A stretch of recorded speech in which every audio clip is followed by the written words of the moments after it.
Hi guys, welcome back to my channel. This is Edgar Vlog. For today's video guys ay magre-reband na naman tayo ng ganitong klaseng buhok. As you can see guys, ma-resolve pa kaya ito ng rebanding. Ang buhok niya parang nagkalasog-lasog na kasi niligo daw niya ng dagat or pool. Kaya kung bago pa lang kayo sa aking channel guys, please paki-subscribe and click the notification bell and paki-select yung all para ma-notify po kayo sa susunod ko pang mga videos. Bago tayo magpatuloy guys ay i-intro muna tayo, kaya intro, pasok.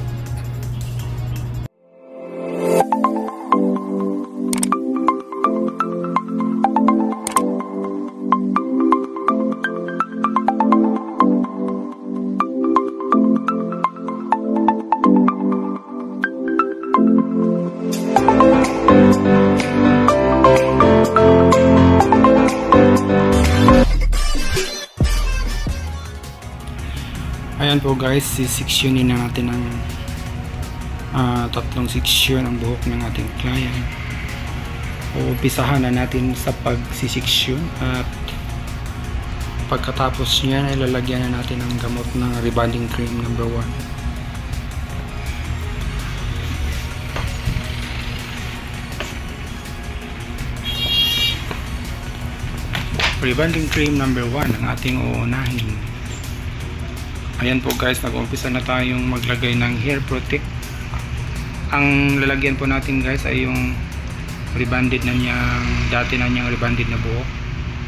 Kasi pag hindi mo nalagyan nun ng hair protect ay maluluto yun lalo na pag isabay mo lahat ng pag-apply sa kanyang buhok.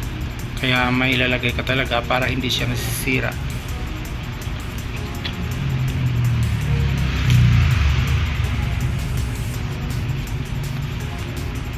Yan po guys, tuloy-tuloy lang po tayo sa paglalagay ng medicine, gamot. As you can see guys, nilalagyan natin siya ng hair protection para hindi siya masisira or mag-rubberize or masusunog, mag Britney Spears. As usual guys, ang paglalagay natin ng gamot, ang pag-a-apply natin ay 1/2 inch ang pagitan mula sa roots, para ganyan ang technique natin guys, para hindi siya masisira pag hindi siya makalbo. Kasi kung ididiin natin sa anit ang gamot ay yun yung cause ng makakalbo ang ulo ng ating client.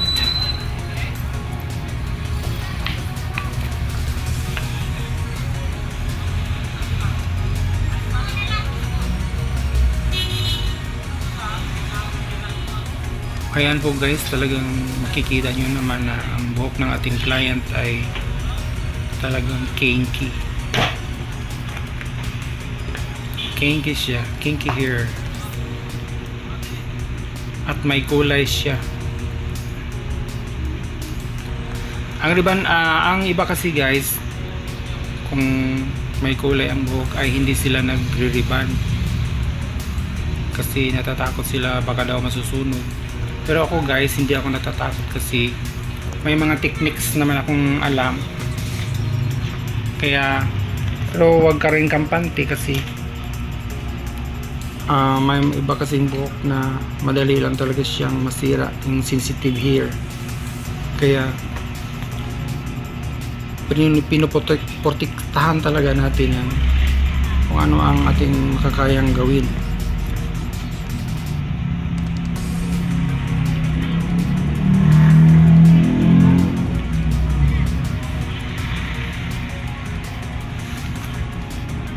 Yan po guys, tuloy-tuloy lang tayo sa pag-a-apply hanggang sa matapos yan lahat. Ayan po, natapos ko na siyang na-applyan lahat ng rebanding cream number 1. At hindi na natin siya ibabalot ng cellophane or plastic. Kasi pag ibabalot mo siya tapos may rebanded na ang buhok niya tapos may kulay pa, madali lang siyang masira. Ayan po guys, nabanlawan ko na, nababad ko na siya ng 30 minutes. Nabanlawan ko na at pinapatuyo na natin, at ngayon ay pinoprocedure na natin ang plansa. Yan kasi ang procedure ng reband plansa talaga. At pagkatapos pala ng plansa, yung procedure number 1 ay lalagyan natin siya ng rebanding cream number 2, kasi 1 and 2 kasi ang rebanding guys, kaya pagkatapos ng plansa number 2 na naman. Ayan po guys, tuloy-tuloy lang tayo sa pagpaplansa. Yan ay naluto na yan ng buhok ng naluto na yan ng reband number 1, yung cream number 1. Procedure niya ay plansa talaga. Okay guys, pakitingin lang po ang video na ito hanggang sa dulo para makikita natin ang result, kung anong resulta ng kanyang buhok.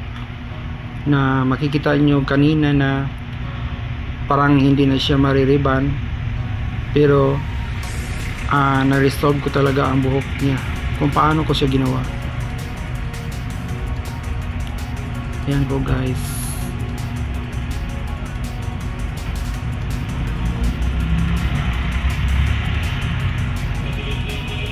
Ayan po guys, tapos ko na siyang plancha at natapos ko na po siya nalagyan ng rebanding cream number 2 at nabanlawan ko na po. Ayan po, pagkatapos ko na siyang tapos ko na siyang na blow dry at ginugupitan ko na siya. Kinuha ko yung mga split ends siya, yung mga dryness na hair ng mga buhok.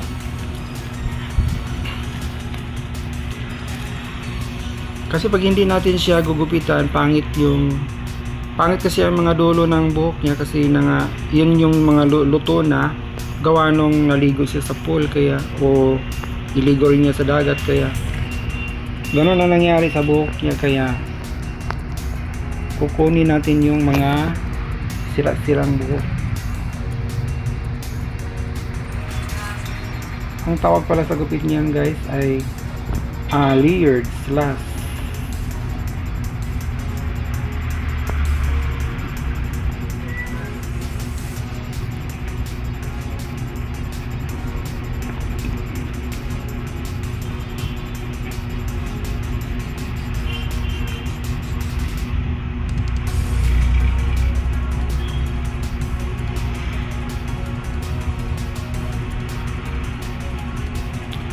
Makikita nyo naman guys, talagang inaayos ko yung pagugupit niya. Kinukuha ko talaga yung mga split ends, ang dulo-dulo ng kanyang buhok.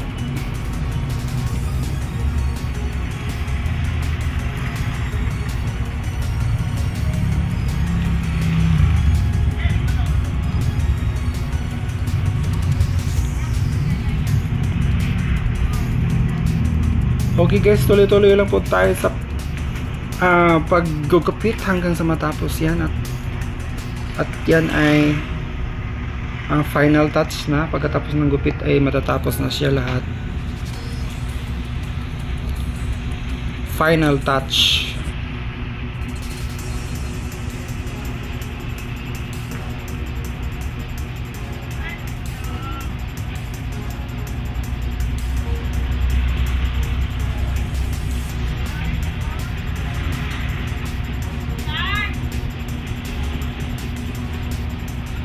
Pasensya na kayo sa mga ingay-ingay guys, kasi nandito ako sa dito lang ako sa area ng aming salon, nagvo-voice over. Malapit lang kasi kami sa highway, kaya maingay yung mga sasakyan at may mga boses pa kayong maririnig.